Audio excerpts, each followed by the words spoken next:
Canada is sending the military to help evacuate and support communities hit by catastrophic flooding, with the death toll expected to rise after record rainfall on the Pacific coast triggered a state of emergency. Take a look.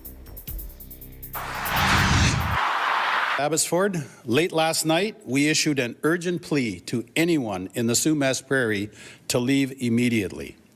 184 individuals who could not evacuate safely were supported by water and air rescue last night. Our team continues to evacuate individuals as needed. So my prayer has been that the river will drop another meter or more. Let us open up those floodgates. That will buy us some more time. We were incredibly busy and active all morning throughout the night, evacuating people. As you heard, we had over 120 calls in the queue for people waiting to be evacuated. Many people were able to self-evacuate, which was outstanding, and we're encouraging people, if it is safe to do so, please leave the area. Just the worst flooding that I've ever seen. I come from an area built of floodplains and a city built in the middle of it, but you know, this is quite significant here. It affects a lot of people, and it's really disheartening to see it. So it's been pretty concerning. The water on the other side of the freeway was right up to the highway. It doesn't go any farther than that.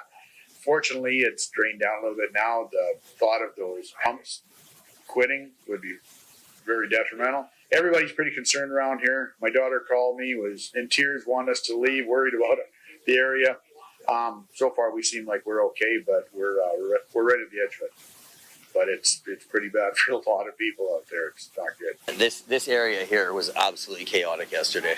Absolutely everything was underwater. The street was flooded out. There was motor. It was just completely unreal.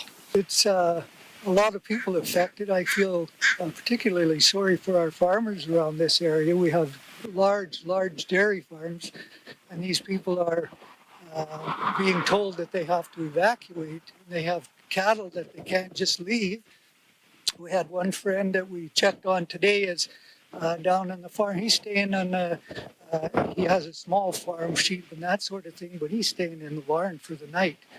The rest of his family's gone, but he doesn't want to leave the animals. The rest of us, I mean, I've got one daughter and her family are holed up in Princeton, and they're trying to get back to White Rock.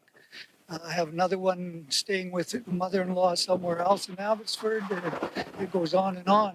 But everybody seems to be doing whatever they can to help each other. Meanwhile, British Columbia Premier John Horgan declared a state of emergency and imposed a travel ban, telling reporters catastrophic rains, winds, and flooding have devastated entire communities of the province. By Tuesday afternoon, the torrential rains had let up.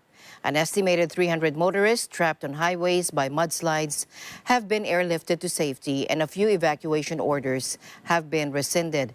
But Henry Braun, mayor of hard-hit Abbotsford, east of Vancouver, told a briefing that we're not out of this yet.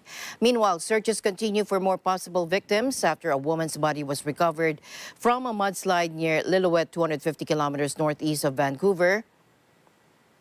And motorist Kathy Rennie told public broadcaster CBC she witnessed the whole side of the mountain coming down and taking out these cars, everything just being swept away, and just complete panic. As the season's first snow flurry started falling over inland towns covered in mud and partially inundated, residents scrambled for food, heat, and water. Many grocery store shelves were empty as supply chain disruptions led to panic buying. Environment Canada said up to 250 millimeters, almost 10 inches of rain, what the region normally gets in a month, fell on Sunday and Monday in and around Vancouver, which was also hit last week by a rare tornado. Meteorologists blamed an atmospheric river or narrow strip of moisture carried from tropical regions toward the poles for the deluge.